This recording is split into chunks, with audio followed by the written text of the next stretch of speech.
Hello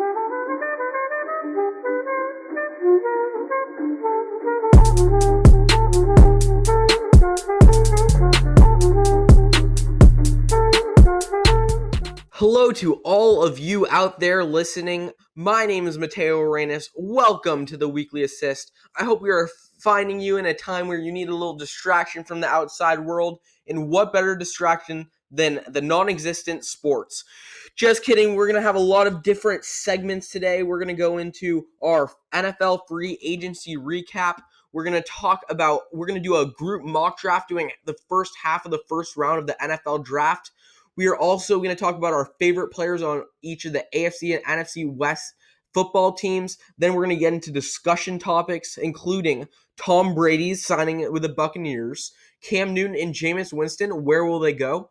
Our all-time NBA starting fives, and lastly, the MLB and the MLBPA's agreement in case coronavirus postpones or even cancels this MLB season. Hopefully that is not the case, but a little bit of NFL news. Of course, most of it is free agency in the NFL draft, but we'll get into that later with Matthew, Dylan, and Nick.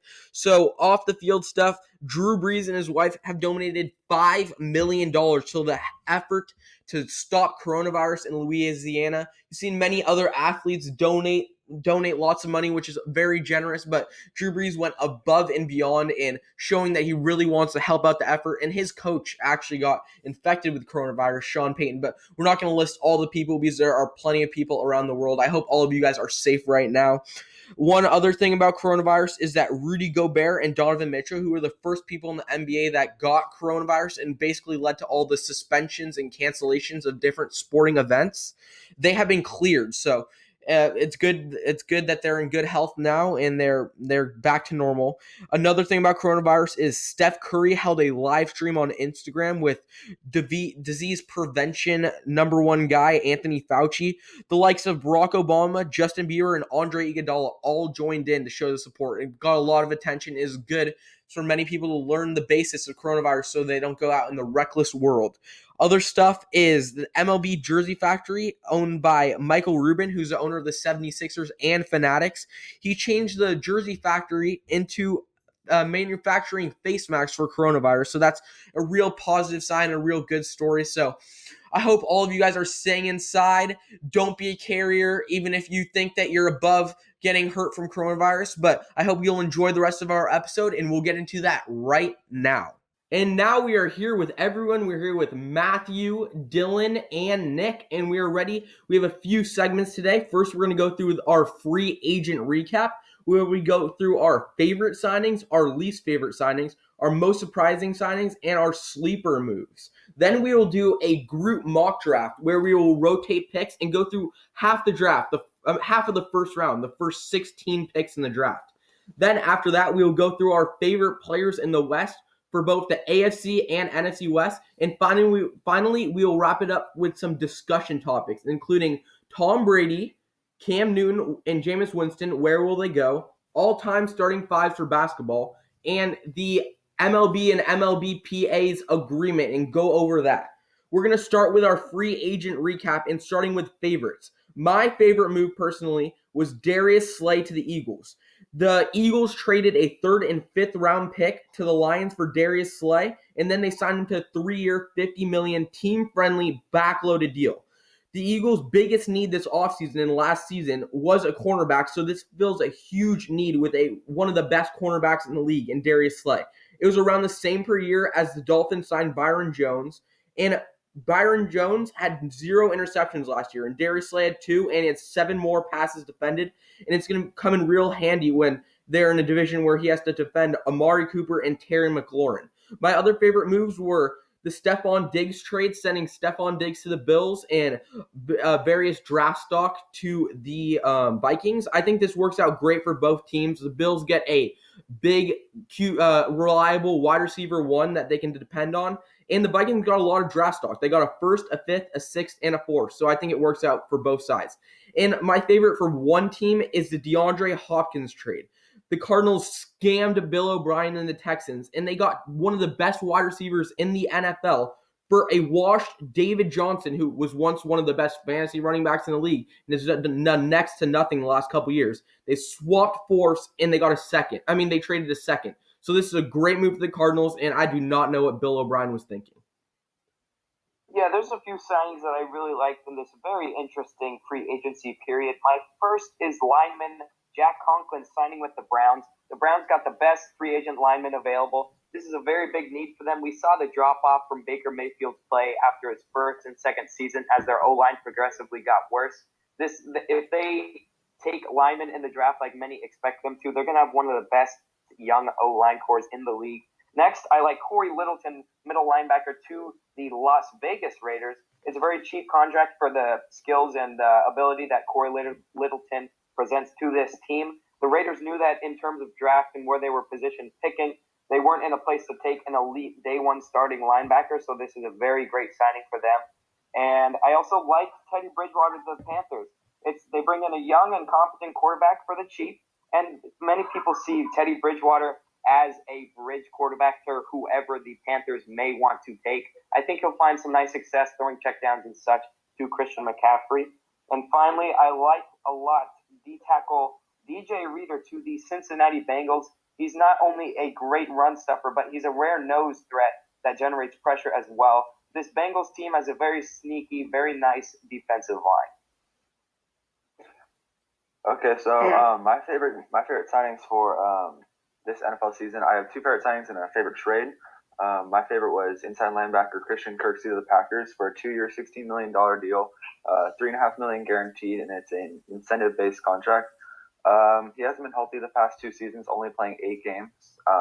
But in 2017, his last healthy season, he played 16 games, racked up 138 tackles, 6 tackles for loss, 6 QB hits, 5 pass deflections, and 1 interception.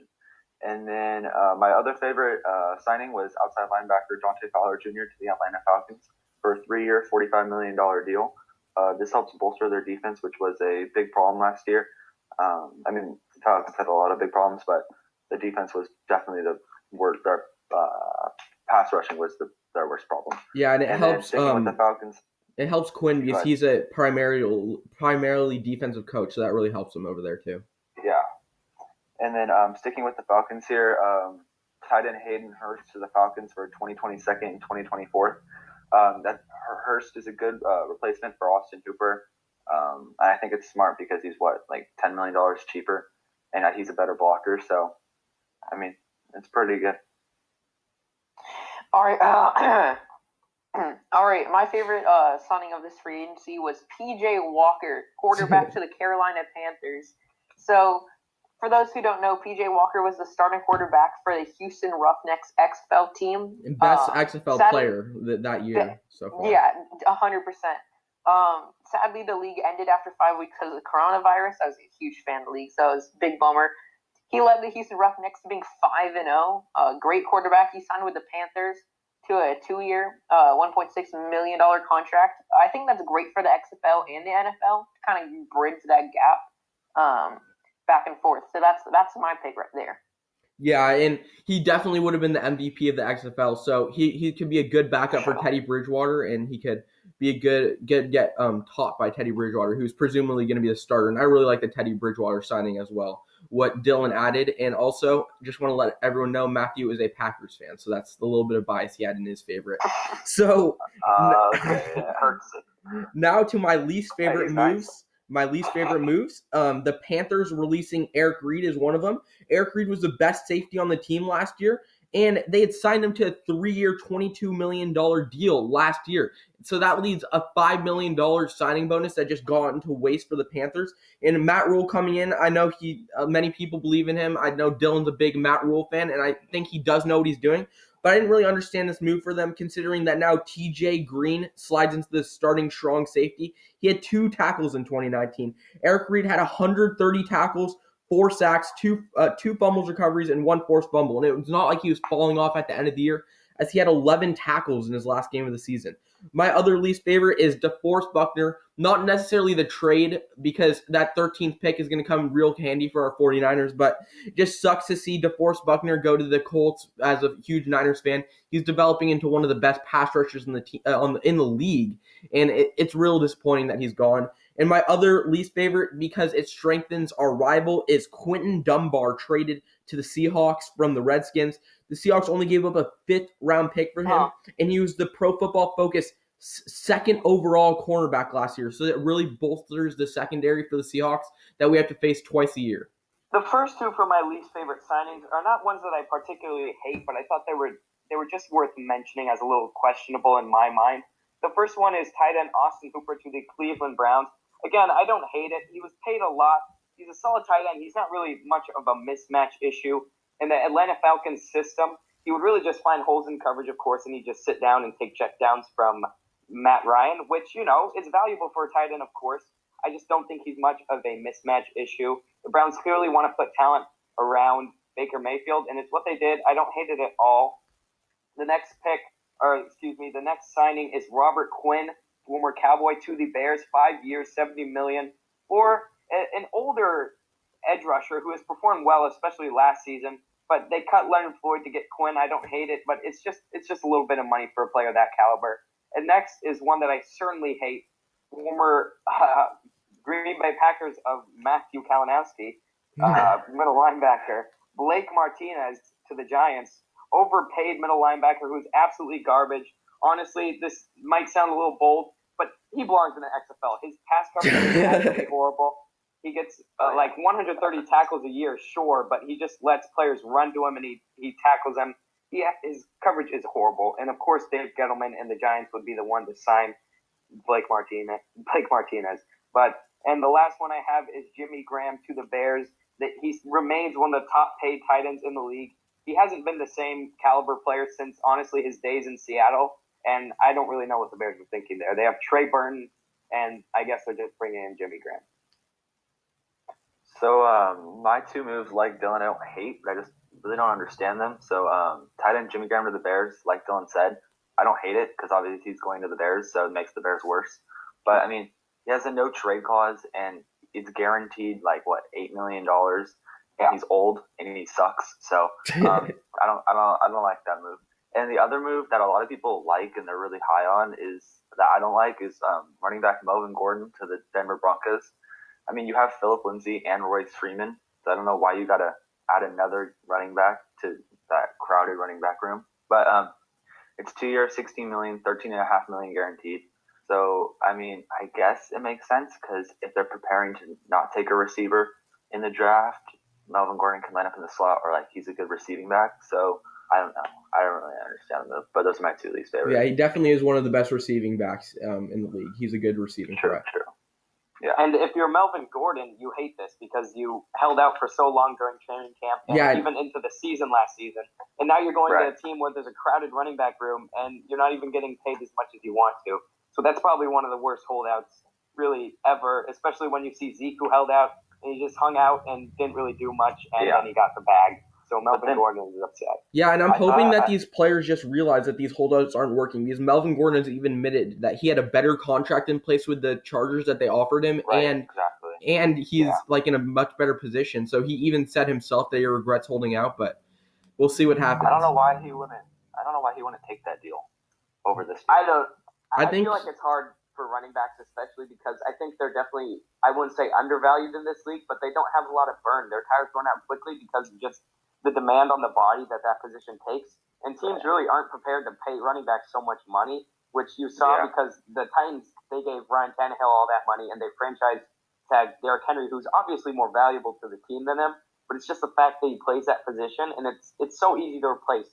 There's maybe 8 or 10 elite running backs in the league who aren't replaceable, and then the rest are just you can just replace them. So teams don't really want to pay them like that. Yeah, and you can see how running backs, it's there's a top few, as you're saying, and then a lot of them do the same type of work. The 49ers themselves have 4 running backs that could be starters in many different places. So it's running backs are pretty easy to come by. You've seen even in the draft this year. Last year, of course, Josh Jacobs, he's now one of the top running backs in the league, and he was a first rounder. But this year it's projected that there's going to be zero running backs taken in the first round. So It's very interesting. So my pick for my least favorite free agency signing is, like Dylan mentioned, Austin Hooper to the Browns. In a league with Travis Kelce and George Kittle, why is Austin Hooper the highest paid NFL tight end? It just doesn't make a lot of sense to me. Also, the Browns, everyone thought they were going to be great last year with Baker and OBJ and Nick Chubb, but it just hasn't worked out for the Browns. Austin Hooper, yeah, he's going for the bag. Great, good for him. But, I just don't see Cleveland as a good place to succeed. That sucks. I guess something to add in there. I know we both ripped it a little bit, but they just hired new head coach Kevin Stefanski to replace the horrible Freddie Kitchens, and he's known to use two tight ends in the scheme. So I guess they'll use both him and David Njoku, but maybe they've just given up on Njoku and they just want to bolster up that offense. I don't know. And I will add really quick, I think it's a good sign for Browns fans that the Browns are actually trying to supply weapons to Baker Mayfield and make the most of their situation because they were so unsuccessful for so many years. It's good that they're buying in right now. And while Austin Hooper is the highest paid tight end right now, as soon as George Kittle gets his extension, that's going to change. So I think it's an interesting move. Hey, don't forget about jersey sales. Oh yeah, jersey sales too. Yeah. I don't know how many Austin Hooper jerseys are selling though. If the Browns make all these moves and get all these weapons for Baker and he flops again this season, do you think they move on from it and try to find another QB? Or I don't know if they move on from him per se. He's going to get ridiculed even more than he is, especially about Colin Cowherd. But you saw just his production in his first year. He didn't play the entire season, but he played amazing then. And their O-line obviously got worse. And I think that's really the biggest issue for Baker. And I don't know what type of play calling Freddie Kitchens was implementing there. He was a good coordinator in tight ends coaching league. I just don't think he was built to be a head coach. And I will add really quick on to what Matthew said I think he is a coach for the Giants. Yeah, and I think that one thing for Baker Mayfield that's a very interesting aspect to add on to what Matthew said is that he's 2 coaches removed since his coach that technically brought him in Hugh Jackson.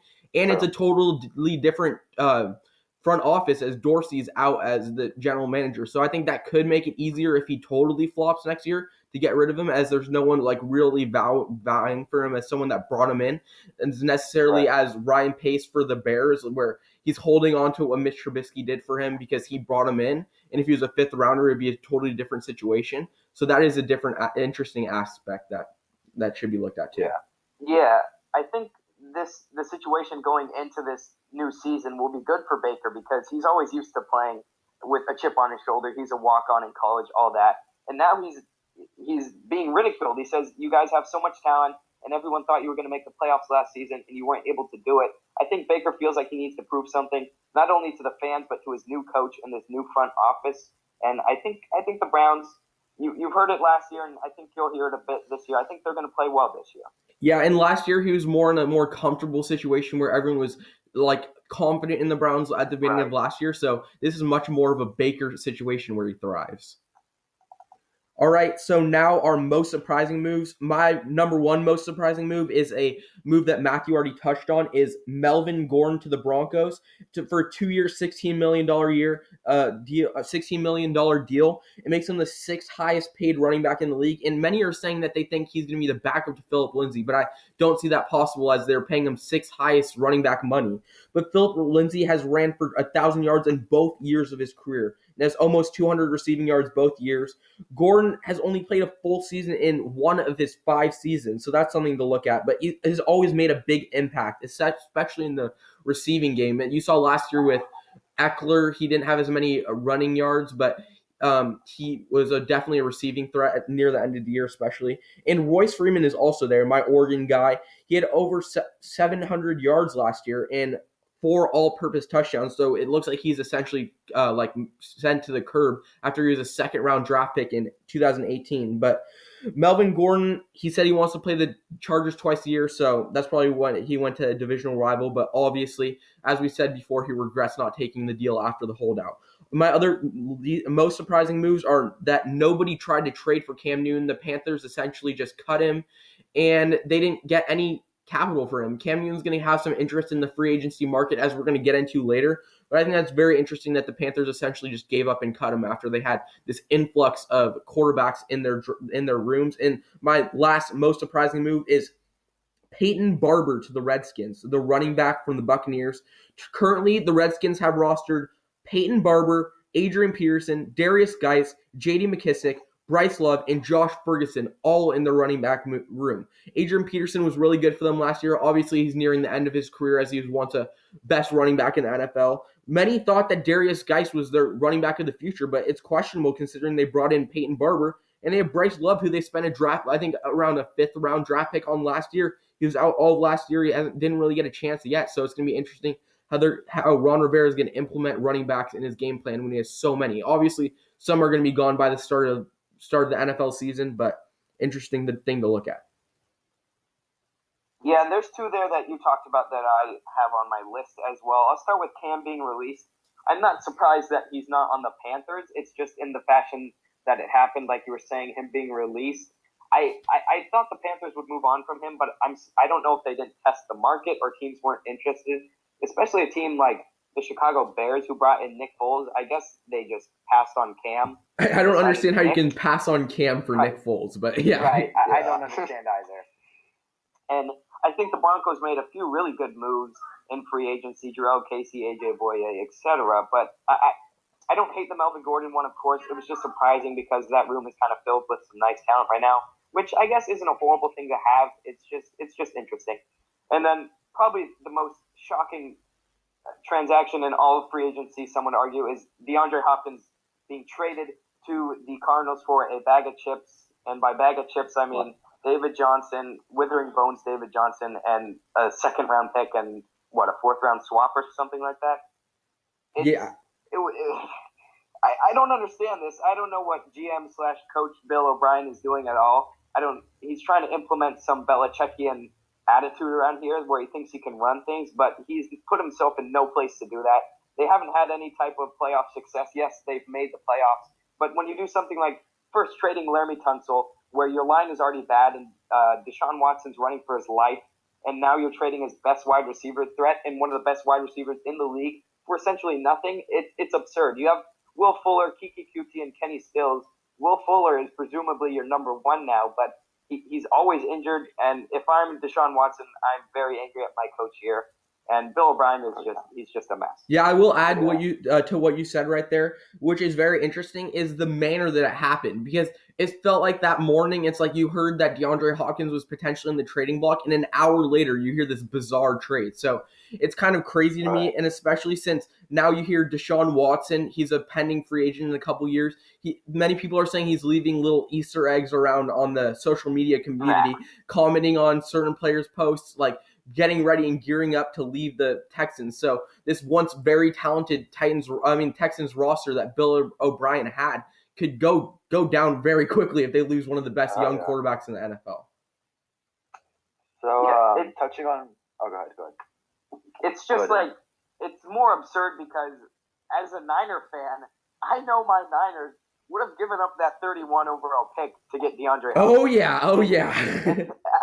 I'm sure many teams in the top 10 and past then would give up a pick to get such a player like DeAndre Hopkins. And then we saw Stephon Diggs go to the Bills, as we touched on earlier, for a first-round pick. And DeAndre Hopkins is clearly better than him, so I don't understand. Yeah, and if he went to the 49ers, think how great that would be for us. We trade the 31st, then we don't have to draft a wide receiver at 13. We have one of the best. That would be so awesome. And they essentially agreed to that for less than that, into the same division as us too. So just a crazy move.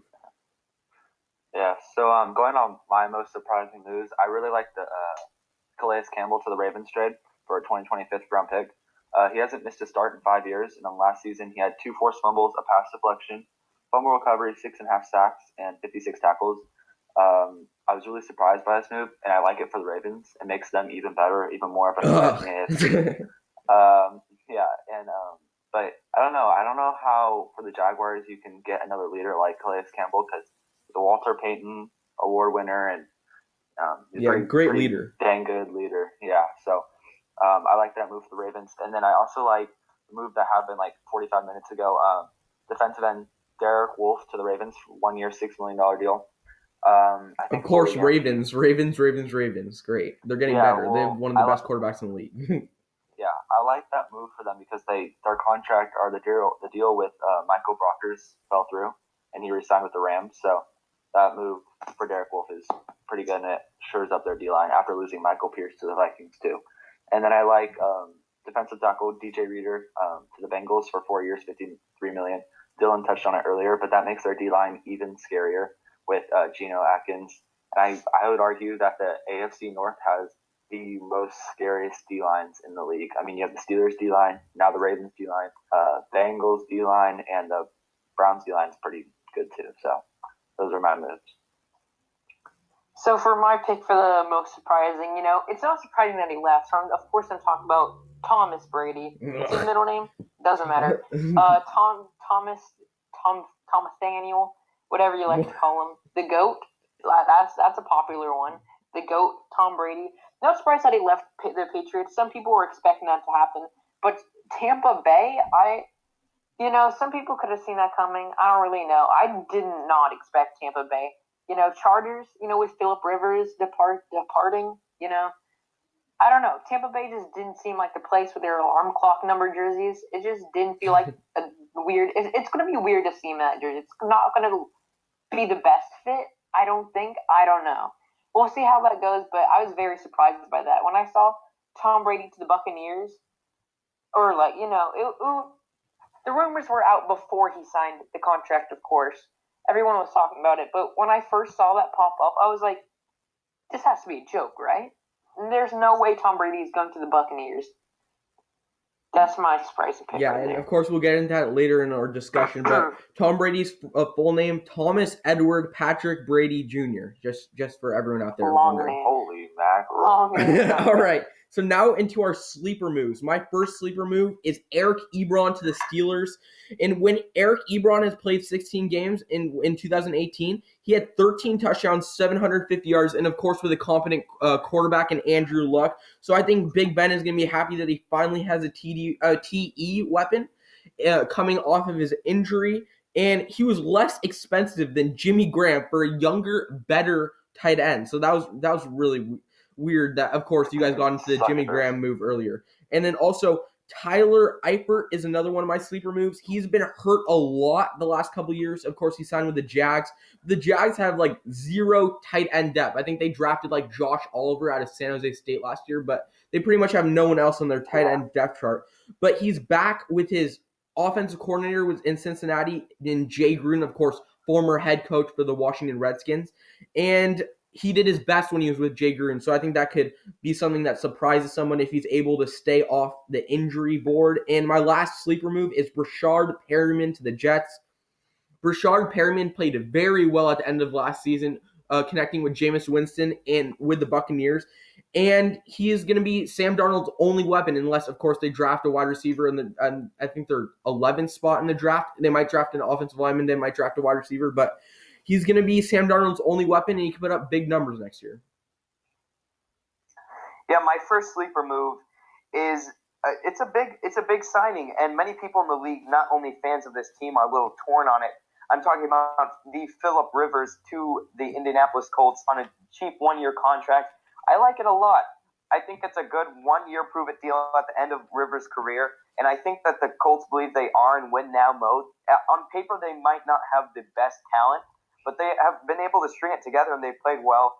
Jacoby Brissett played, I guess he played well the first half or a few games of the season, and then he got injured and he didn't play too well after that. I do like Rivers to the Colts, although it kind of looked like he was throwing a medicine ball there at the end of last season, but that's okay. We have Nick Kwiatkowski, outside linebacker to the Raiders. I like this move again, paired with Cory Littleton to the Raiders. They're just bolstering up that linebacking core. I think this is very good. They have Tahir Whitehead there. They have Deron Lee, or someone Lee, excuse me. But I just like this move. I think Nick Kwiatkowski and Cory Littleton are both going to start for the Raiders there at linebacker. I like Clinton Dix, safety to the Cowboys. They knew they needed a safety, and Clinton Dix is paired, and he's back with his former coach, Mike McCarthy. He only allowed 23 plays over 15 yards and 6 touchdowns on over 3,000 coverage snaps. So I like that one. And a little bit of a later move, although this is a player being taken from the Niners, I really like Emmanuel Sanders to the Saints. This is a great move for not only the Saints, but Emmanuel Sanders as well. That's a great spot for him. He's playing with one of the best wide receivers in the league, and he's going to be a real weapon for Sean Payton. So I like my favorite moves are defensive tackle Jarrell Casey to the Denver Broncos for 7th round pick. I really like that move. I think their number one option was DJ Reader, but he obviously went to the Bengals. So going and getting Jarrell Casey is going to make that defense pretty scary. And then I like both the linebacker moves the Raiders made. Cory Littleton and Nick, don't know how to pronounce it. Kwiatkowski. Yeah. I really like those moves. They traded Tahir Whitehead to the Panthers, I think. So both those moves will help make their defense pretty scary with Max Crosby and McClellan Farrell. So, yeah. I know I mentioned this before, but for my sleeper move, I'm also going to go with the P.J. Walker signing. It's a low-risk kind of move with Teddy Bridgewater already being the quarterback for the Carolina Panthers. But, not a lot of people are talking about it, and it's a pretty serious deal. Of course, I know Teddy Bridgewater is most likely going to maintain the starter for years to come with the future of the Carolina Panthers, but P.J. Walker, that's big ups, and not a lot of people are talking about that, and I think it should have more traction. All right. Yeah. You can continue. I think with their offensive coordinator, Joe Brady, who came from LSU, and we saw what he was able to do with that LSU offense, and, of course, Joe Burrow, I think Teddy Bridgewater, he's not much of an explosive runner or thrower. I think they might find some ways to get P.J. Walker some burn here in the ways that Sean Payton is able to do with Taysom Hill. I think you'll see P.J. Walker on the field a good amount of snaps for the Carolina Panthers this coming up season. All right, and now we are going to transition into our group mock draft. We are going to go through half the draft, the first 16 picks, and do it in a rotation. The first pick is the Bengals with Dylan. The second is the Redskins with me. The third is the Lions with Nick. Fourth, Giants, Matthew. Fifth, Dolphins, Dylan. Sixth, Chargers, me. Seventh, Panthers, Nick. Eighth, Cardinals, Matthew. Ninth, Jaguars, Dylan. 10th, Browns, me. 11, Jags, Nick. 12, Raiders, Matthew. 13, Niners, Dylan. 14, Bucks, me. 15, Broncos, Nick. And 16, Falcons with Matthew. Let's send it over to Dylan for the first overall pick. And with what seems to be the inevitable pick here, going to the Cincinnati Bengals, Heisman winner Joe Burrow. Yeah, that's a pretty obvious one right there. And I'm going to do another very obvious one. Everyone says the draft pretty much starts at pick 3 this year because the first two are pretty much a lock. And number 2 is going to be the Redskins picking Chase Young, best edge rusher, best prospect in the draft, and they need an edge rusher. With the third pick, the Lions select Jeff Okudah, cornerback of the Ohio State. With the fourth pick, I have the Giants taking offensive tackle Mekhi Becton. And here at the fifth pick, the Miami Dolphins, they have the choice between two quarterbacks, and I think here they will be taking Tua Tagovailoa. I think it's very possible that teams might trade up to get this pick or other picks ahead of them. But in this draft, where, by the way, there are no trades, we are taking Tua Tagovailoa to the Dolphins. With the sixth pick, the Los Angeles Chargers select Justin Herbert out of Oregon. One of my favorite players, my favorite Oregon player, and I'm very excited to see him come to the Chargers, and I think he's going to be a great fit, and he might sit for a little bit behind Tyrod Taylor, but I think he will be a very good quarterback for them. With the seventh pick of the NFL draft, the Carolina Panthers select Isaiah Simmons from Clemson University. With the eighth pick, the Cardinals are going to help protect Kyler Murray because obviously he has amazing weapons, but he needs time to throw to them. So I have him taking offensive lineman Tristan Wirfs out of Iowa. He can line up at the tackle spot and line up at the guard spot, so he's a pretty good pick there for the Cardinals. Here with the Jags, there's a lot of things you could take. You could consider taking wide receiver, maybe offensive lineman or defensive lineman. But I think they really need corner here. They lost, Jalen Ramsey in the trade to the Rams, and they also lost A.J. Boye in the trade to the Denver Broncos. So I'm going to have the Jacksonville Jaguars taking C.J. Henderson, cornerback out of Florida. Personally, I'm surprised to see Derek Brown still available here, but I'm not going to pick him because I don't see that as a big need for the Browns. I'm going to pick Andrew Thomas out of Georgia. It's perfect fit. Another Thomas lineman with the Browns, and I think He's going to be great. They're going to have one of the best offensive lines in the league, as they already signed Jack Conklin in. Their biggest need is left tackle, and he's the best left tackle available. I know. Dylan's probably going to get mad at me for this one, but with the 11th pick, the Jets select Jerry Jeudy. Why? Oh no! Please don't happen in real life. So, no, please don't. Please don't. With the number 12 pick, I thought you were going to say CD Lamb because he's 10 times better than Jeudy. But I'll go with number 12, wide receiver CD Lamb to the from Oklahoma. Hot take. Now, in this draft, we have the two best wide receivers going off the board, but who we don't have going off the board is one of the best defensive prospects in the draft. And the 49ers lost DeForest Buckner in the trade with the Indianapolis Colts, and here I guess I have them taking defensive tackle Derek Brown out of Auburn. Yeah, I will say, even if we lose Jerry Jeudy and Derek Brown follows the 49ers, I'll be very happy. But for the Buccaneers, I'm going to have them select Jedrick Wills. He has fallen. He was supposed to be a top 10 pick, and I think they need an offensive lineman, and he's the best available. For 15th pick, the Broncos select Javon Kinlaw, defensive lineman, South Carolina. Good addition to their the Broncos front. You know, it's going to be a rebuild.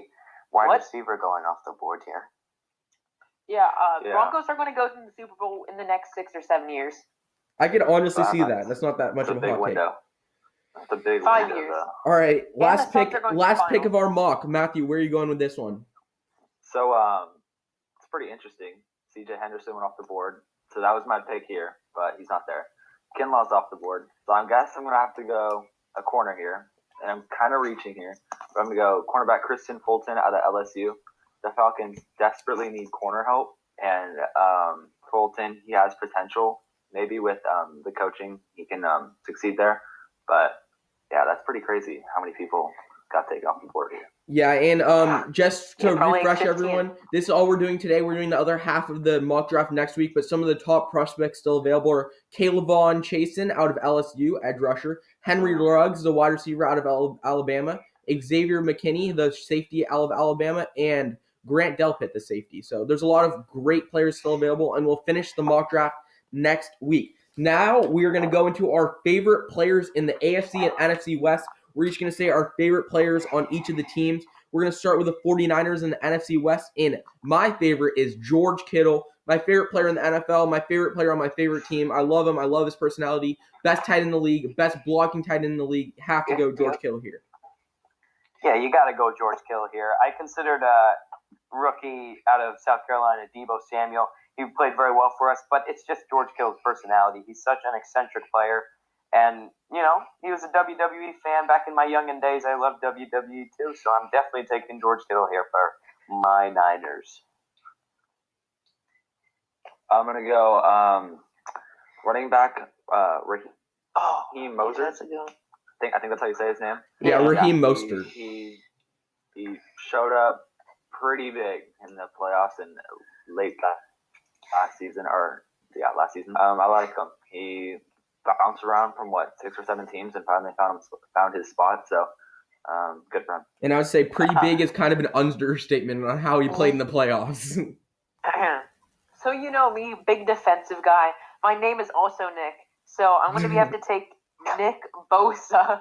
Obvious great reasoning for that one. He was on fire last year. Big Nick Bosa fan. If I could have one NFL jersey, it'd probably be Nick Bosa. My name Nick. I picked Nick. Wait, is your name actually Nick? Is your name actually Nick? All right. No. All right, next for the Seahawks, I really like Russell Wilson, but it's kind of hard to like him as a 49ers fan. I'm going to have to go with Luke Wilson. He has a great personality. I saw him in a Hard Knocks. He's been on Part of My Take. He's hilarious, and I really like him on the Seahawks. Yeah, I loved when he got cut from the Raiders in Hard Knocks. He was wearing his PMT shirt because they asked him to on the podcast. That was hilarious. But it is hard, of course, as a Niner fan to like any player on the Seahawks, but I really respect Russell Wilson. He's just a stand-up guy, good player as well. I'm taking Russell Wilson as my favorite player on the Seahawks. I'm going to go wide receiver. Going to his second year this year, rookie last year, DK Metcalf. He's pretty iconic for how big he is. I mean, dude's shredded. But he yeah. is... As many NFL players are. Yeah, but I mean, he's like not like him though. Dang world. Yeah. Yeah, like he's got like a 16-pack. It's kind of crazy. But all right, Matt. Come Yeah, on. Matt, stop gushing over him. A little bit of man crush there. You're sweating over there. I'm kidding myself. So No, but yeah, that's my pick. You get myself.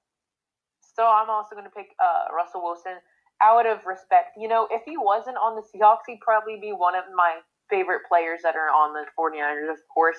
Huge respect for the guy. Great quarterback. Picking Russell Wilson. All right, now to the Rams. I have kind of two guys here. One of them is Taylor Rapp. I was a big fan of him at Washington because Washington Huskies are my second favorite college team.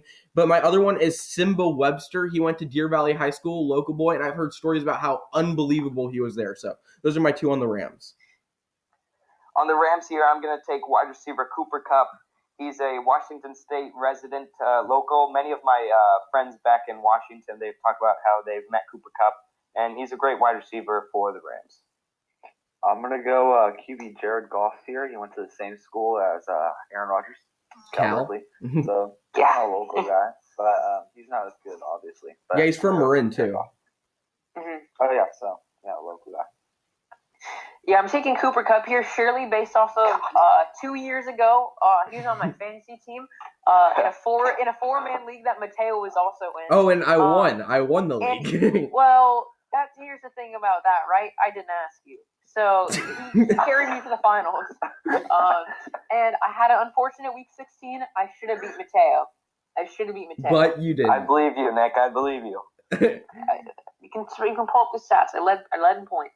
But I won. All right, going into the Cardinals. Didn't ask. The Cardinals, the last team in the NFC West, my favorite is Larry Fitzgerald. He is a great guy on and off the field. He seems like super cool. He's always seemed like he mentors a lot of young wide receivers in the league, and I really like him. So Larry Fitzgerald. For the Cardinals, I'm going to take edge rusher Chandler Jones. He had like a really sneaky good season last year. He's getting a little older, but I think he had some like 19.5 sacks last season, which is just crazy. He's also the brother of UFC fighter John Jones, who I'm a big UFC fan, so that's a nice connection there. So I should hate this player for what he did, but I'm going to go QB Kyler Murray. The A's took him. We're my favorite baseball team. 6th pick. And wasted a first-round pick, yeah. Wasted a first-round pick on him because he decided to play football, but I hope he does good, and I hope the best for him, so I'm going to go Kyler Murray. You know, I'm also going to go with Larry Fitzgerald. It's hard to hate that guy. Do you copy all the picks? Because what do you expect? There's only so many good guys on a team, and I'm the last pick, so you can't expect Simba Webster. Yeah. There's only so. Okay, listen. All right, I'm the last pick, so like, you know, how it's hard. All right, just get into your reasoning. I would have said Larry Fitzgerald regardless. Okay. Larry Fitzgerald, you've already said everything I was going to say about him. Next time, I'm not being last pick. All right, next is the AFC West. I'm going to start with the Chiefs, and while it's really hard to like anyone on the Chiefs right now, I do like Patrick Mahomes, but I'm going to go with Tyrann Mathieu. He's just been a beast. I've seen him. I like how he's went from a couple different teams, but he still remained an elite safety, and he's a big trash talker, so I really like Tyrann Mathieu. Yeah, I hate him, but my pick for the Kansas City Chiefs is the second best tight end in the league, Travis Kelce. Also has quite the personality, but isn't as good as George Kittle. Just like to throw that in there. Nope. Can't block like George Kittle. I'm going to go defensive tackle Chris Jones. He's probably the best defensive tackle in the league, top 3, and he was injured for 2 or 3 games last season, and that defense just isn't the same without him, so I'm going to go with Chris Jones. Since Dylan took my pick, I gotta. Oh my God. That's literally what I was gonna say. I was gonna say the second best tight end in the league. Just go with Patrick Mahomes. I'm still gonna go with Travis Kelce. I don't even care about being original anymore. Okay, I'm not being last pick next time. All right. Respect, Matt. Dylan, Nick, just try to think a little bit out of the zone when you're picking. Okay. Yeah. Maybe you think out of the zone because you're first pick. We brought you in here for your expert analysis.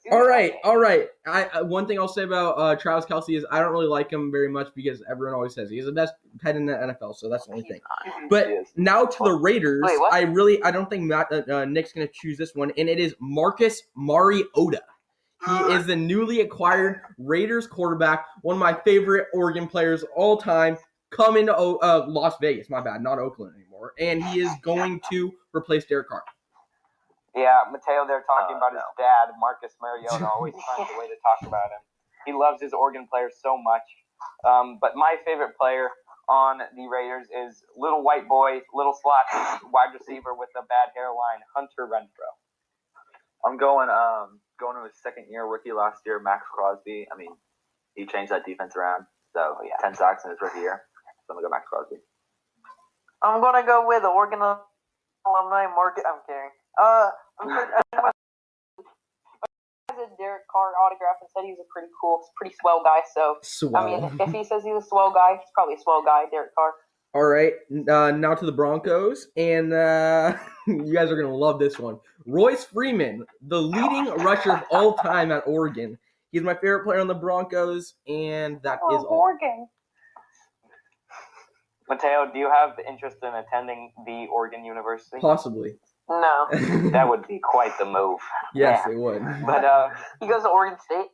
Oh, no. my favorite player on the Denver Broncos is second-year rookie last year, quarterback Drew Lock out of Missouri. He's got quite the personality. He can sling the ball, and he was also singing Jay-Z on the sideline in one of those games, so he gets respect from the urban community. So I'm going to go the guy that carried me for a few weeks in fantasy last year, wide receiver Courtland Sutton. Kind of popped off when Drew Lock took over. I mean, he was okay with Flacco, but no one's okay with Flacco. I hate Flacco. Remember what he did to the 49ers? I'm never going last pick again. Why? Who are you taking? I was going to take Drew Lock, and I was going to take Courtland Sutton. Take Justin Simmons. With my pick, no, I think I'm still going to pick Drew Lock because I'm not original, and he's going to take the Broncos to the Super Bowl. Yeah, I will say facts. if Royce Freeman never false. If Royce Freeman wasn't on the Broncos, I really also like Drew Lock, and I think he's gonna be a great quarterback for them. Last for the Chargers, kind of go with the generic one. I'm gonna go with Keenan Allen. I feel like he doesn't get enough respect as a top wide receiver because he's in that weird 1 p.m. time slot for the Chargers always. But I think he's a really good wide receiver, and soon in a couple months, my favorite player on the Chargers is gonna be Justin Herbert. So that is all. God. For the Chargers, Don't do it. For the Chargers here, I'm a big tight end guy, as you'll be able to see. I'm going to take injury-prone tight end Hunter Henry. I think when he's healthy, he's great, and I think he's going to be a great target for whoever plays quarterback for the Chargers. Maybe Justin Herbert, maybe Cam Newton. I'm going to go the better Bosa brother here. I'm never going last. The best Bosa brother. Go ahead, Nick. Canoe knows. So you know me, I'm a big defensive guy, and my name is also Nick. And guess whose brother is Nick? Joey Bosa. Big defensive guy. Can't beat that reasoning. Can't beat that reasoning. His brother's name is Nick, and my name is also Nick. So big defensive guy, big Joey Bosa guy. I will bet you there's someone else on the Chargers that's brother's name's Nick. I feel because Nick Bosa has clout. And also, Joey Bosa also has clout. All right, Nick, you can go second next time, so that's good. Bet. All right, now we're gonna get Who's into going first? Me. You? Me. I'm What? the starter. All right, everyone, we're going into our discussion topics. Do you guys want to start with Tom Brady? Break. 2 minute break. 2 minute break. Wait. Don't talk. I'm gonna do an outro. Really, guys, don't talk. I'm gonna do an outro. Why outro? Because I'm gonna say that we're wrapping it up. Doing a break. All right, now we're going to head into a quick... why do they need to know we're taking a break? We can just put an ad right they don't need to know that. That's true. My bad. All right, we are back, and we're going to talk about our discussion topics. We're going to start with Tom Brady signing with the Buccaneers.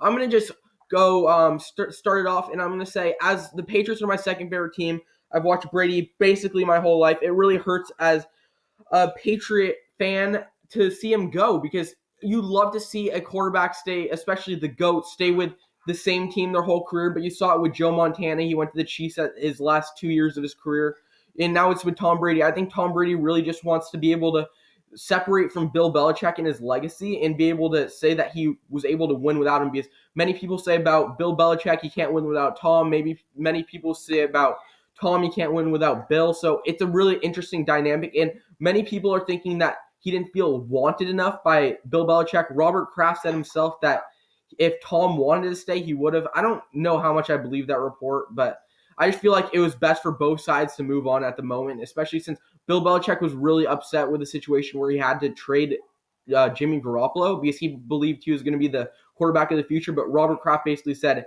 you have to get rid of Jimmy Garoppolo because we're committing to Tom Brady. When Bill Belichick would have had a better plan for the future if he did keep Jimmy Garoppolo. Yeah, we could talk about, of course, we'll talk about how he fits in Tampa. But really the way I see it is Tom wanted to go back to the Patriots. It's just the feeling I'm getting from it. But they didn't want him. That's what I see, of course.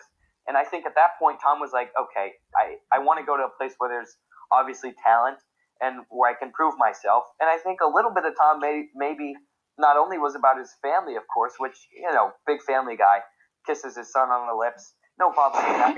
just thought I'd mention it. No problem. Good dad. Hey, we don't dad kiss shame here. Yeah. I'm not shaming. Sounds like he's shaming. I think a part of him honestly was like, you know what? I've been here. I've been saying on to Cincinnati and all that crap for the past however many years. I just want to go have fun in the last few seasons of my career. And I think he's going to be able to do that down there in Tampa. So, no question, Tom Brady's pretty old. So, all old guys retire in Florida. So, I think that's why he went to Tampa. That's the main reason. But, I don't know. I think, like Dylan said, like Dylan said, Tom Brady wanted to stay with the Patriots, but I don't think... You're about to say Mateo wanted to stay with the Patriots. I am now Tom Brady. This is the best moment of my life. I misspoke. But anyways, you guys kind of summed it all up. Tom Brady's not the Patriots anymore. Obvious. He's old. He retires in Florida. What do you do? Go, Nick. All right. Yeah, I don't really know what to make this. I think I'm still in shock. I'm not even sad about it. It's I'm not, I'm not like Mateo when Mateo has kids, he's going to kiss them on the lips just because Tom Brady. Let's face it. What? Hey, there's nothing wrong with that. There's nothing wrong with that. But that doesn't seem like seem like a real sound argument. But okay. No, I feel like every parent does but not for 20 Not seconds. on the lip. No, I've never been kissed on the lips. My dad doesn't even hug me. Well, that's a you problem. That's another story. Yeah. That's general or that's another story. All right, we're done. We're not talking about me and my dad's room. Moving on. Yeah. I'm not as big as a Tom Brady stan, I might say. Nick, you wore a Tom Brady jersey to school. For Halloween one year. All right. What a costume. Here's the joke, right? I had a piece of paper. It said, because you love Aaron Rodgers. Wait, is that Nick? No, that's Tom Brady. No, and then I had a piece of paper on it and it said the worst wide receiver. Because when he dropped the pass and say, roll. It's pretty funny. Welcome to the comedy zone. Yeah, you guys aren't allowed. Only funny people allowed. Bro, you got the whole squad laughing. But here, I got 66.7% of the squad laughing, bro. Let's get back on topic here. I guess we'll talk about how fit. Never mind. We'll talk about the fit of Brady to Tampa. He's obviously got talent around him, of course. Bruce Arians said as much as, I don't want Antonio Brown because he's confident in what he has. He's got Mike Evans. He's got Godwin and obviously O.J. Howard as well, who, tight ends aren't really used in that Bruce Arians system. And speaking of that Bruce Arians system, you hear many people talking about, we saw what Jameis did. He threw the ball downfield and he threw the ball so many times in so many games last season. How's Tom Brady going to do that when his arm talent has fallen off the cliff? I mean, you expect that Bruce Arians is going to have the GOAT walk into his office and he's going to tell him, listen, you're going to do exactly what Jameis did and you're going to run this offense the way I want it. No, it's not going to work like that. Tom Brady's going to he's at his age and with his knowledge, he's obviously going to act like a coordinator. He's going to work in tandem with Bruce Arians and that offensive staff, and they're going to use what works best for Tom, and they're going to use what works best for Bruce Arians. And, you'll see a lot of those short to intermediate passes to Godwin, and I think that, to tight ends, hopefully Bruce Arians changes that because two of them. I like OJ and Brady. Cameron Brady. Right. Yeah, and we've seen the speed of Godwin. And when was the last time that Tom Brady had a deep ball receiver like Mike Evans? Obviously, Randy Moss, right? Randy Moss. Right. Yeah. Right. Yeah. Right. Forever. his arm talent has obviously fallen off, and that's really what goes as age comes. But he's not really been able to show that off because he hasn't had the personnel. So I think he'll succeed. Thinking that he'll go to the Super Bowl next season, I think that's a stretch. Because the 49ers are going to NFC already. So, the NFC's loaded. Especially the 49ers. Like, that team's crazy, right? Like, seen those 49ers? Okay, I think they're okay. But I don't think Tom Brady's going to have any time to throw in the pocket. Well, if they draft a good offensive lineman and a good one falls to them, so that at 14, that's going to be pretty honestly, I think Andrew Thomas could fall to them. Yeah, I think so. Well, I personally think the Browns are going to pick Andrew Thomas because they need a left tackle, and he's the best left tackle out of all the tackles. Okay, well then Jedrick Willis could follow them. Yeah, I think that's what happened in our mock. Right. The point is they need O-line. Oh no, Wirfs, obviously. Right. Yeah. Because Jameis could at least semi-run, and Tom Brady, like his sprint is like somebody's walk. So yeah, I think he's probably still faster than you, Matthew. What? Okay. Right, and obviously Brady knows he doesn't have that speed and running ability. So you've seen over the years he's refined his pocket mobility. Jameis Winston is no super good runner either. No, he cannot run. Not because he's slow. He's just like reckless, and I think Jameis Winston's dumb. Yeah. I mean, no offense, Jameis Winston, but I think you're dumb. He's going to be way better next year after he got his LASIK. No more Squinston. That's true. Yeah. But what? Am I mistaken by thinking the Buccaneers have 2 picks in the first round? Don't they have one later? One. No, they just have the first. They have one. Yeah, they have one. I'm looking. That destroys my point a little bit, but not really because I think they definitely still need a running back. They have Ronald Jones. And also, if they don't like anyone in the 14, they could also trade back. Right. I think they're in position in the second round to take a running back because Ronald Jones. Swift, Dobbins. Yeah, and all the running backs are going to be there in the second round. I'm a USC guy, of course, but I don't think Ronald Jones is the answer there. And they lost Barber. They have Dare Ugandawagabababable, but I think they definitely might want to target running back to just help Tom there too. I think one falls to them in the second round. Definitely. Because there's four top guys, and none of them are pretty much going to go in the first round. Unless Swift somehow goes in the first round. Swift, also the guy from Zach Moss from Utah, he's pretty good too. Oh yeah, he's not bad. Also, but I think the top 3 will probably have a chance to fall into him. I think the Chiefs might take a running back, but if they don't, then all 3 will be there. But I think they like Damian Williams though too. I think maybe the Dolphins might take a running back. I know they brought especially because they have 3. That's the one team that I could see picking it with the last pick. They could pick Swift with their last pick. Yeah. Because they have 3 firsts. Yeah. And to wrap it up, to Tom Brady, we're going to talk about our predictions, what the Bucs will go next year. I think with their weapons, they're going to be pretty solid next year. They're in a really hard division, so I'm going to say 10-6. Yeah, I'm also going 10-6 as well. They are in a hard division. They'll see Drew Brees, Matt Ryan. But their schedule, if you look at it, it's not too difficult outside of that. I think 10-6 is very attainable for Tom Brady and this Bucs team. I was looking at their schedule, and they play some pretty dominant team. Packers and the Chiefs. Packers are dominant. But yeah, I think wait, Matthew, what was the score of both times the 49ers played the Packers? All right, that's besides the point. Well, that was in the past, so we're more experienced now. But anyways, I think 10-6 is reasonable. 9-7 could happen, but somewhere in that ballpark. I think 10-6. I think you guys might be overshooting it a little bit. I'm not saying they go 8-8, so I'm taking it right in the middle, right plop down in the middle. 9-7. That's math. By the way, those sound effects accelerate all your good points. All right, so, and one thing is, especially because there's 7 teams making the playoffs in each division, that should put them right in a position to make at least the 7th spot for the wild card. Well, to get bounced. They would hope. Well, I mean, but then they also have the Seahawks, Cardinals, and Niners that are probably going to make playoffs too, so it's going to be tough. Whole NFC West going to the playoffs. Not the Rams. Anyways. Okay. No, not the Rams too. All right, next discussion topic. We're going to do our prediction for Cam Newton and Jameis Winston. We're going to start with Jameis Winston. And I'm going to say the Pittsburgh Steelers. Many Steelers fans thought that Mason Rudolph was going to be their quarterback in the future. And when Big Ben went down, it was going to be his time to get implemented into the game plan. That was definitely not the right case for them. Duck was pretty good for an undrafted free agent, but he's definitely not their quarterback of the future. And Big Ben is coming off a serious injury. So I think Jameis Winston is a great spot for him in with Pittsburgh. He led the league in passing yards, but considering he's probably not going to be a starter anywhere next year, that's pretty much out of the picture. I think it's a great fit behind a great motivating coach in Mike Tomlin and Big Ben that can help him tone down his turnover problem, which is the biggest thing in the league and the biggest problem for him. Big Ben has a turnover problem too. Yeah, Big Ben has a turnover problem too, but hopefully him sitting behind him for at least a year or two, because Big Ben is 38 years old, could help Jameis Winston's progression. Yeah, I think I'm on the same boat there, not exactly with a team, but just the fact that I don't think many people in the league view Jameis as a starter, and I think where he will end up, obviously these are predictions, we don't know for sure, but I think he'll end up landing on a team with an older quarterback. And that, for me, I think the more I think about it, this spot makes sense.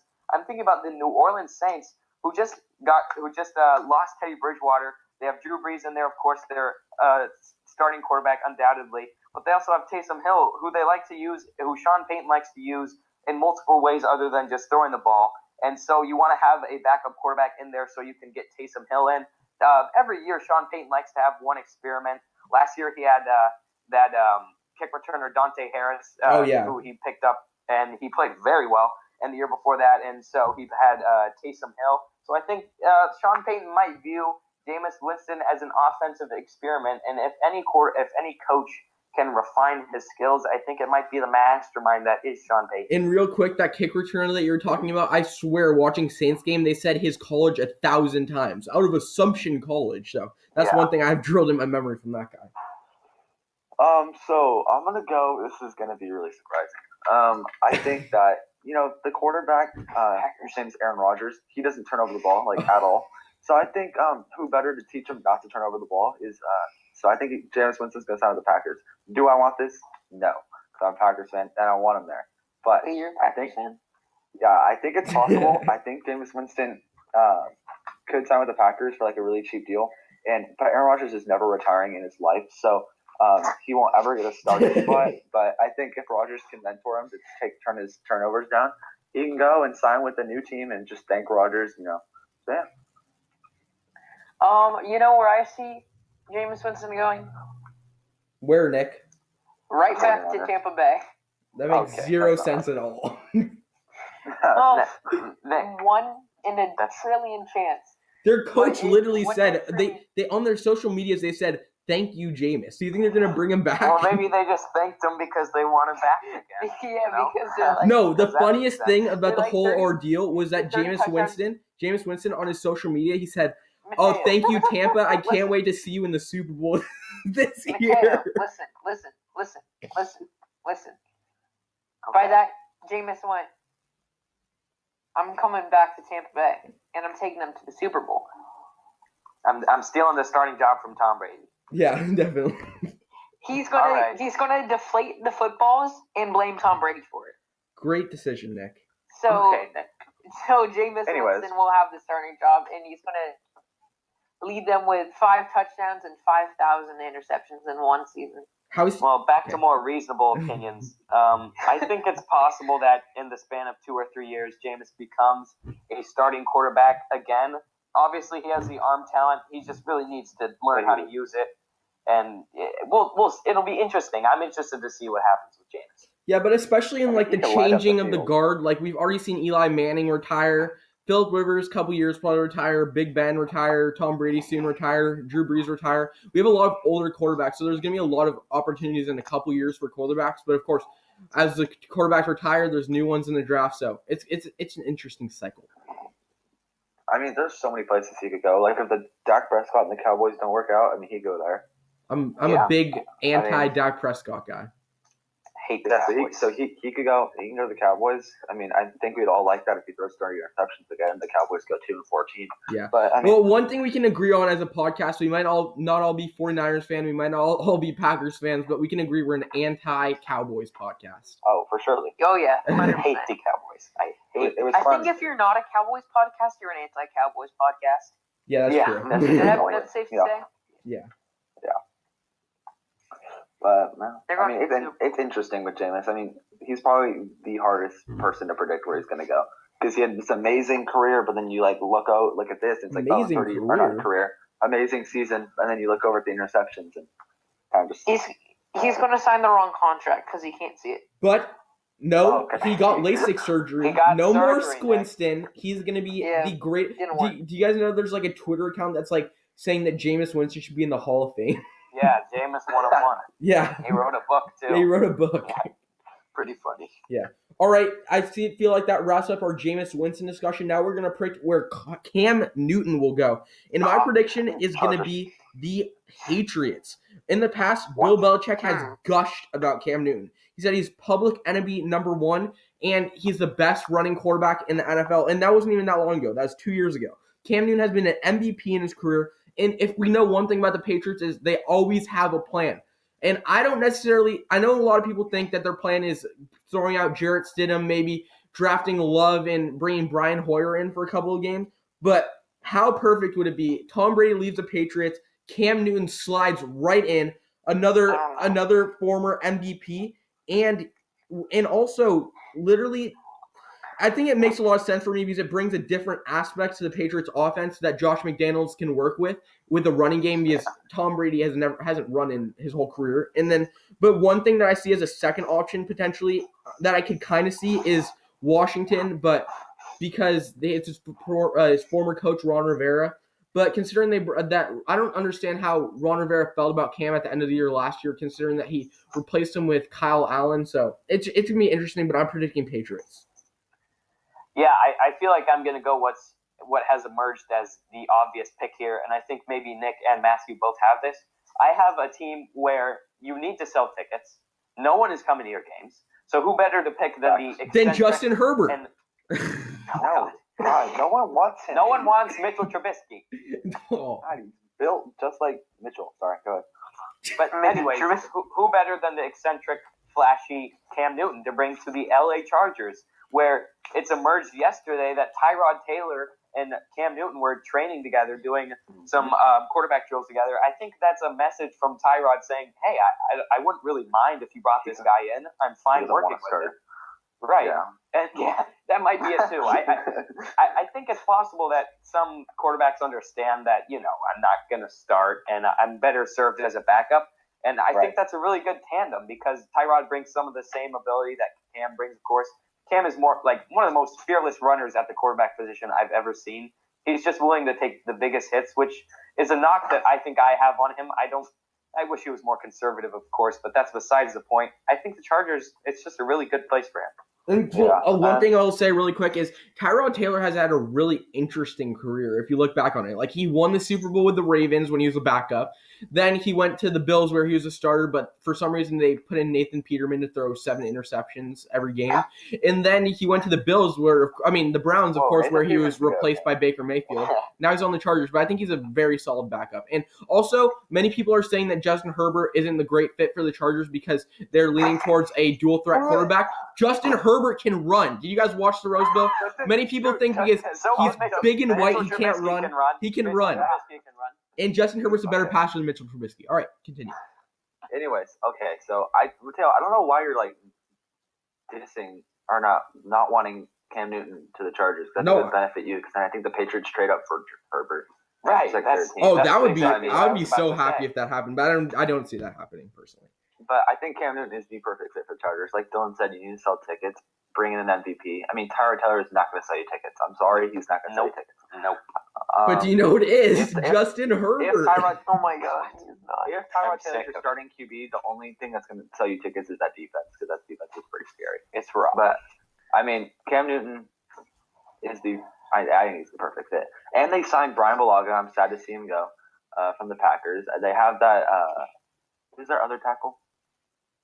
I don't know. But they traded for Trey Turner. Right, but he's a guard. Yeah. I'm just trying to. Yeah, but I have his face in my mind because I have him in Madden, but I can't remember his name right now. But Forrest Lamp. Well, let's say they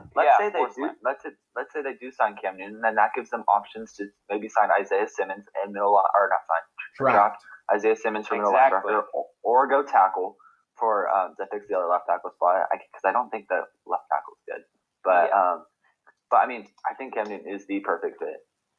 So go ahead, Nick. I've been saying this. I don't know. I'm gonna look back at the podcast. Bring up I've the been tape. saying this for a long time. Cam Newton is going to the Chargers. It's funny. to see how good of a fit he was, I would play Madden franchise. I'd take the Chargers and I'd get Cam Newton, and he looks pretty fresh in that jersey. Everyone looks fresh in those jerseys. Those jerseys are amazing. Well, you've seen them? No, they're getting new jerseys. Oh yeah, I forgot they're getting new jerseys. No, the Bucks are baby blue ones. I think it was leaked. Oh, I don't know. yeah, they have navy blue ones, powder blues. For a hot minute. If you go back and listen, this is gonna take for a while. So I'm not copying guys by being the last pick. This is where he's going. And this is not I think he's going. It depends on he's going. Yeah, honestly, I don't really see. Honestly, I'm not really confident in saying that he's going to the Patriots, but I feel like that would be a good fit. I just feel like Cam. I think Cam as a person, I think he fits in LA. You know, it just seems right to me. He's too big of a personality. Yeah, that's true. I can see that. Yeah, Tom Brady's gonna he's not out there, and then Cam Newton just shows up in these wearing an umbrella for he just wears all this stuff when he was at Walmart with a dress. Yeah, I don't. Dude, Cam Newton got dripped. I don't know exactly what the Patriots have to offer to the Chargers, but I think it's very possible if the Chargers get Cam Newton and they want to trade down, they don't love someone like Isaiah Simmons or a tackle there at 5. I don't know why Patriots, you went right? I don't know. There's people that think that the fact that he can play multiple positions is a knock against him because they don't know where to play him, but that's besides the point. I think the Patriots they might make a move there, but I think Cam Newton Chargers is quite likely. Personally, if Justin Herbert goes to the Patriots, I would be in heaven. That would be the greatest thing ever. But all I'm going to say is sit on your couch, strap down your seatbelt. This draft is going to be very, very interesting. Hopefully it doesn't get postponed. I have a question for you. What? Okay. Mateo, if Justin Herbert goes to the Patriots, are you going to still be a Niners fan? Yes, of course I'll be a 49ers fan, but the Patriots have been my second favorite team. They're still going to be my second favorite team there. Well, what happens if Justin Herbert goes to the Patriots, so does Royce Freeman somehow by trade, and then Marcus Mariota just goes I'll still be a 49ers fan. My favorite team. Goes there. Oh, okay. The 49ers will still be my favorite team. So the Niners don't have a football team then? Yeah, exactly. Yeah. I think the 49ers are still a football team without Jimmy Garoppolo. And then Mitchell Trubisky gets to the Patriots. Then I'm never a Patriots fan. No, I'm joking. Well, Justin Herbert already went there, so they're the same. All right, next discussion topic. Basketball all-time starting 5. My starting 5. Point guard, Stephen Wardell Curry, or Wardell Stephen Curry, whatever you want to say. Best shooter of all time. Shooting guard, Michael Jordan. Best player of all time, best shooting guard of all time. Cold-blooded assassin, most clutch player in NBA history. And shooting forward, small forward my bad. LeBron James, second best player of all time, best small forward of all time. He can stop. You can't stop him in transition, and he's unstoppable.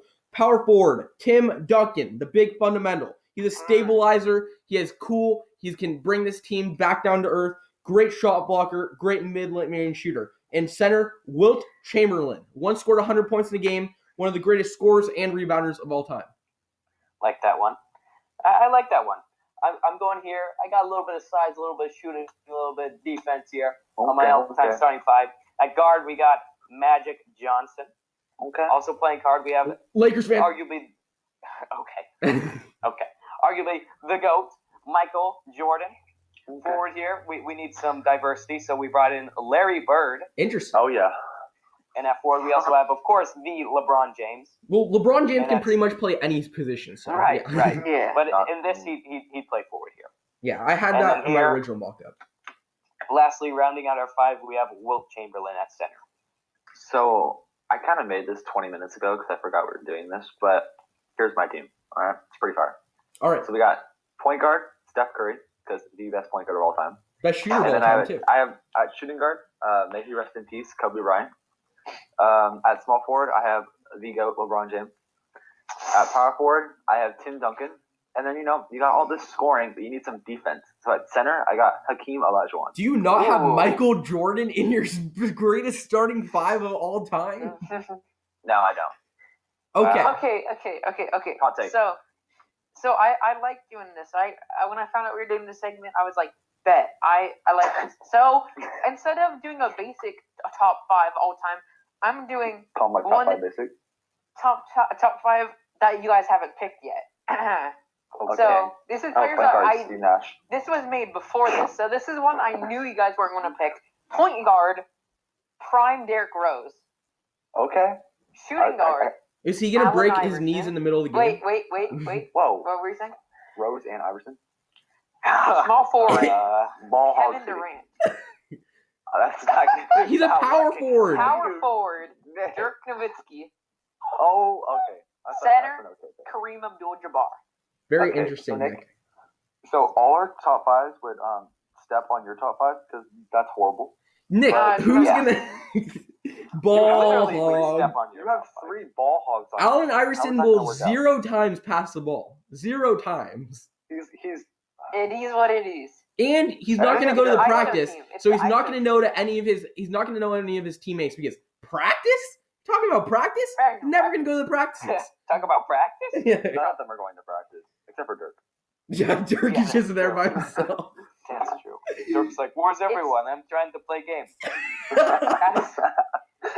I don't know about that. All right. It's Team ISO. That's the team. All right, one thing is I would have Kobe Bryant. I like Kobe. Of course, rest in peace, Kobe. But personally, he's a ball hog. That's a known fact. So I just don't necessarily. You can say that. I You just can say that. As a You can Lakers say fan, that. I give you permission. you can say that. You can Wait, talk yeah. about a guy's career. You can't Born say in LA. you can just Oh, because yeah, he's it's dead. Okay, Like but I I love feel like- Kobe. I feel like- I'm a look at big the fan of team him. Kobe Rest in had peace, the Kobe. past- But you can his still last say 3 that seasons. that he's a ball hog. That's true. Yeah, of And he's course, not gonna yeah, pass you the know ball. what to pass it to.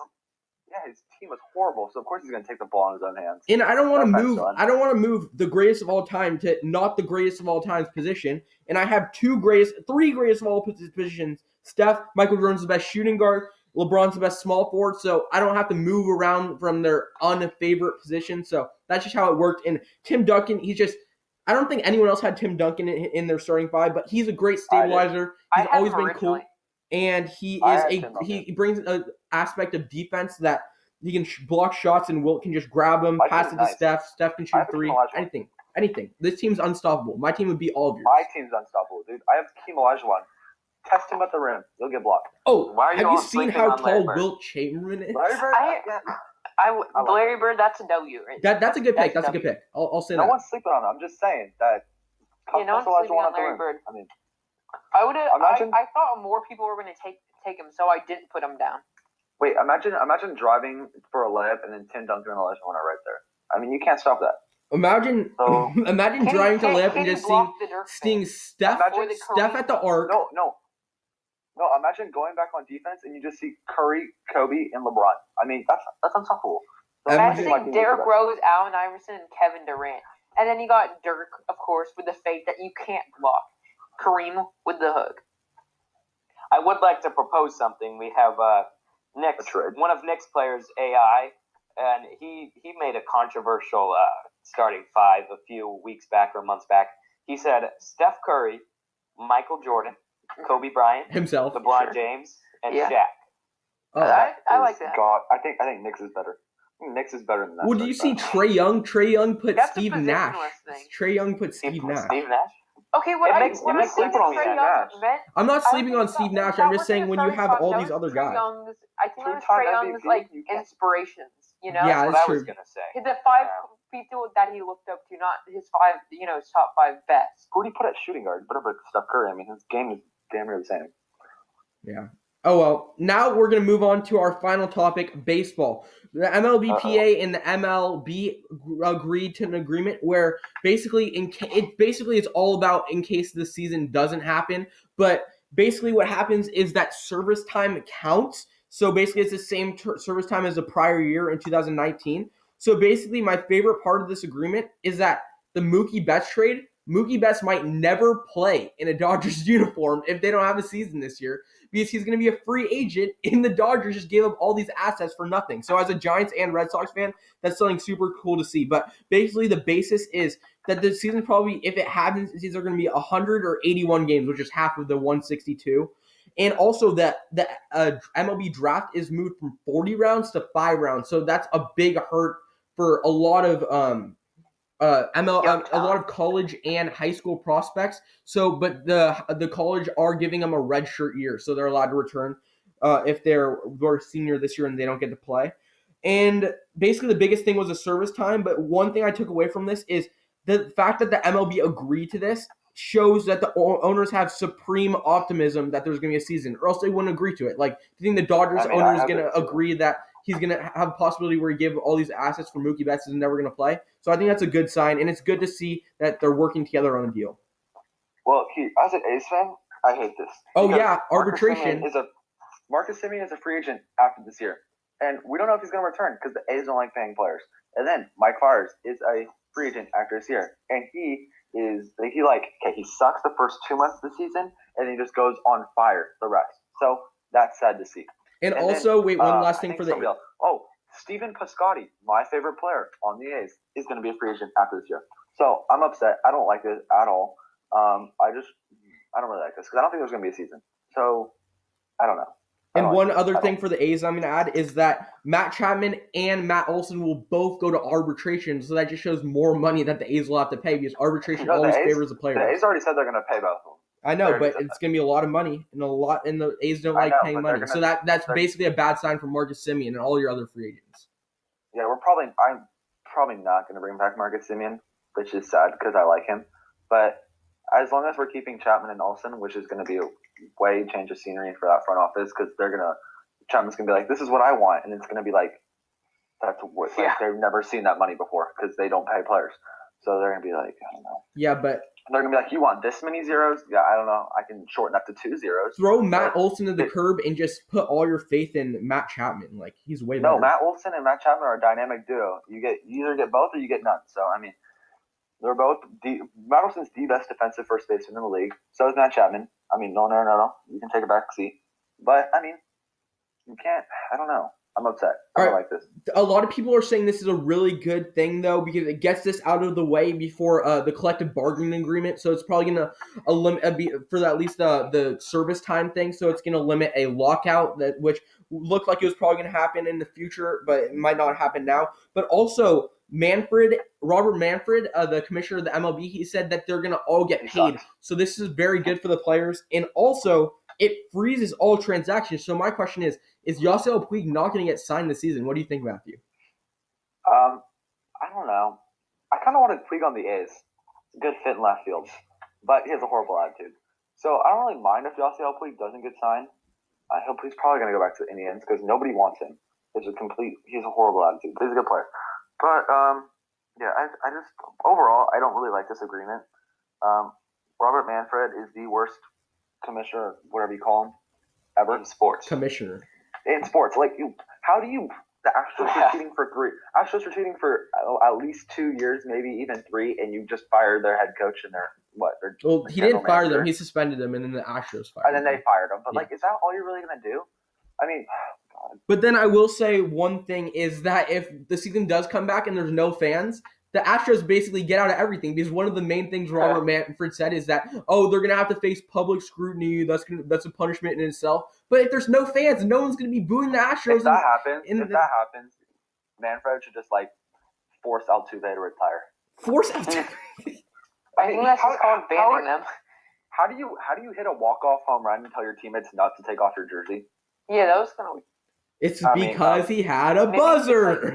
Yeah, he had a buzzer. He had a buzzer because the trash can wasn't going to work in World Series. Obviously, someone's going to pick up on that. And by the way, all right, guys, let's use buzzers. The Nationals realized this in the World Series, and they're a class act for not saying anything because do you see there's clips of them in the World Series changing up their signals because they could tell that the Astros were picking up on stuff. Even if the Astros did know their signals, I still think they would that because Max Scherzer was filthy. Max Scherzer was filthy. The only thing is they didn't have a bullpen, but luckily they're starting pitchers. Max Scherzer was hurt too, and he toughed through that. Yeah, Max Scherzer's the best pitcher of all time. Yeah, but we can all agree it would be hilarious if the Dodgers gave up Verdugo, Jeter Downs, and Connor Wong. And what if Mookie Betts goes back? I know this isn't likely, but what if he signs with the Red Sox in free agency? That would just be hilarious. I mean, that was a big thing. Once the trade happened, everybody was like, Mookie Betts could just go back. Yeah, but that was assuming that they'd at least get him for a season, but they might not even get him for that. Well, sucks to be the Dodgers, that's their fault. They should have won a World Series. That's their fault. They should have seen coronavirus coming. The playoffs. Dodgers always choke in the playoffs. Yeah, It's just so dumb. I don't know. But if oh my god, I don't want to see Marcus Simeon go. But one thing I will say is, I was supposed to go to opening day on Thursday, and I didn't even go. Yeah, I was supposed to go to the Giants opening day. Big whoop. Coronavirus more important. But one thing I'll say is that I'm normally always on the player side, and I'm on it for this because you always want to see them get the most success, the most money that they can possibly get. So this helps them because they're not going to be screwed where they don't get paid. They're another year older going into free agency. So this really helps them here. Okay. I'm just upset about this because this could have been the best A's team I've seen in my lifetime. I think they would have been better than the 2012 A's. But I don't know. It just frustrates me. But whatever. It's their thing. All right. Here's what I'll say. Obviously, I've been quiet because, I don't nearly have the baseball knowledge of these two here, and I don't have the knowledge of baseball that I have on football. But the connection that I will make is with the draft being shortened from 40 to 5, that is devastating for these prospects that are a little bit more unknown. And the connection that I've been thinking about lately with the NFL draft is coaches are relying simply on film, and they're not able to get to know these younger, these unknown prospects from somewhere like Assumption. They're not able to go and see them one-on-one because they're not supposed to be, they're not supposed to be interacting. So all these prospects like that, they're going to have a harder chance getting drafted in the later rounds because coaches are having trouble finding their film, of course, because they're from unknown schools, and they can't have one-on-one meetings. So it's really difficult for those players. And what I'll add to that is that baseball's in a class of their own where they get college players and high school players in the draft. Right. So these high school players that were presuming having unbelievable years, an example does not necessarily connect to the draft, but our Heritage baseball team was probably going to win NorCal this year, and now they're probably not going to have a season. So that's devastating for all the Heritage players that were hoping to get scholarships somewhere. But another thing is players that were thinking they were going to get drafted, a lot of the scholarships have already been handed out. So they could just be, they said there's a report that there could be a lot of them going to community colleges next year because they didn't get the opportunity. They didn't accept the scholarship because they're going to be top draftees. But now going from 40 rounds to 5 rounds, that's humongous. And of course the college players, they have the red shirt year if they want it. And that really clouds up a lot of the college teams next year because there's going to be the juniors that were relying on their senior season, the seniors that were relying on their season, and they're all going to be there. There's not as many opportunities, obviously. So it's real interesting. That's the one thing that I was really upset about in this agreement was the draft because it really hurts the prospects. Yeah, the whole situation sucks in general. I don't know. And one thing I'd be super mad about is if the season doesn't happen, wasting another year of Mike Yastrzemski's prime. Well, and then, I don't know. The other thing, too, is, I feel bad for, I don't feel bad. I don't like the Phillies. But the Phillies have to pay, there is no season. Don't the Phillies still have to pay Bryce Harper all that money? For his, I don't know. Yeah, it's all teams. Manny Machado, Padres, and all these teams that were it's just a real interesting situation. Of course, in the news at the beginning, I talked a little bit about the outcome from all the coronavirus stuff, but it's something like this I would never see in my lifetime. So I plead to you guys, stay inside. We do not want the sports suspensions to happen even longer. One of my favorite things of the year is March Madness. March Madness was canceled. I never would have thought anything like this would happen in my lifetime. So it's just unbelievable from all of our perspective, especially as sports lovers. But sports aren't the most important thing here. Yeah. We'd be remiss, just to wrap it up a little bit. Obviously, we're a sports podcast, so our focus with this is sports. But obviously, the issue is just so much bigger than that. And, sports is the heart of this country. It's a big part of culture as Americans, not only for us, but just everyone. It's really down right now. We hope everyone's doing great. Stay safe. Do all the precautions that are stay inside. Stay inside. Stay inside. And we hope that sports is back soon. We hope that you're all able to listen to this because you have nothing to do inside. I better see a million of viewers. No, one thing. You already know when sports comes back, though. Oh man, everything's gonna be sold out. Their viewership's gonna be through the roof. Yeah, especially if we're still in quarantine. Because even our schools, our governor said that schools probably aren't going to be back this year. Our schools are already making preparations to not be back this year. So we're going to be on these conference calls all day. And what can you do during the conference calls? Oh, put on your TV, watch some sports. So hopefully they come back sooner rather than later. But if you're a young buck, you think, oh, I'm fine, I'm not going to get affected by the coronavirus. Think you're a carrier. Do you want to carry this to your grandparents? Do you want your grandparents to die? So just stay safe.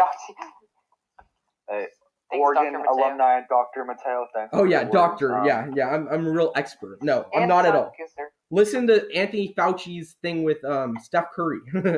So, yeah, or with Pardon My Take. So, just listen to the thing. Thank you guys all for watching. Make sure to see us on all platforms, Spotify, iTunes, Anchor, Google Cast, and we will see. We're going to have another episode real quick, finish out our mock draft, probably a couple more, another discussion topic and a couple more segments. So thank you guys so much for watching, and we'll see you next week.